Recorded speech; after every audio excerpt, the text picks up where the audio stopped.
વરસાદથી અસરગ્રસ્ત બનાસકાંઠાના વિવિધ તાલુકાઓમાં સરકાર તરફથી રાહત સામગ્રી મોકલવામાં આવી હતી। વરસાદ જ્યાં વધારે નુકસાન પહોંચ્યું છે તેવા વાવ, થરાદ અને ખાસ કરીને સુઈ ગામ માટે રાહત સામગ્રી ભરેલા ટ્રકને પાલનપુરથી કેબિનેટ મંત્રી જગદીશ વિશ્વકર્માએ લીલી ઝંડી બતાવીને રવાના કર્યા હતા।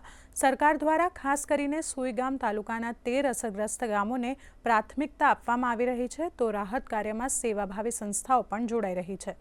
બનાસકાંઠા જિલ્લાના જે સાંસદ છે ત્યારે બનાસકાંઠા પૂરગ્રસ્ત પરિસ્થિતિમાં ડૂબ્યું છે, એની જનતા ડૂબી છે। ભારતીય જનતા પાર્ટીના તમામ કાર્યકર્તા, ધારાસભ્યો, પૂર્વ ધારાસભ્યો, બનાસ ડેરી પોતે અધ્યક્ષીઓ, માનનીય મુખ્યમંત્રી પોતે અહીંયા આવી રહ્યા છે ત્યારે બનાસકાંઠાના સાંસદ જ્ઞાનીબેન ઠાકોરને અહીંયા ગુજરાતની પ્રજાને જોવા માટે ચિંતા નથી અને કોંગ્રેસના અધિવેશનમાં જવાનો સમય છે।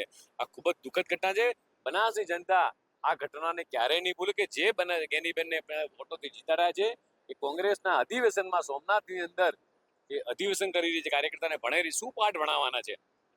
જ્યાં પ્રજા દુઃખી છે, પ્રજાને ખાવા નથી મળતું, પ્રજા જ્યાં ડૂબી રહી છે પાણીની અંદર, જ્યાં સરકાર પોતે તાત્કાલિક આ બધી રાહત સામગ્રી કામગીરી કરી રહી છે, ત્યારે જ્ઞાનીબેનને કોંગ્રેસના અધિવેશનમાં ભાષણ કરવાની પડી છે। દુઃખદ ઘટનાને એ ભારતીય જનતા પાર્ટી સખત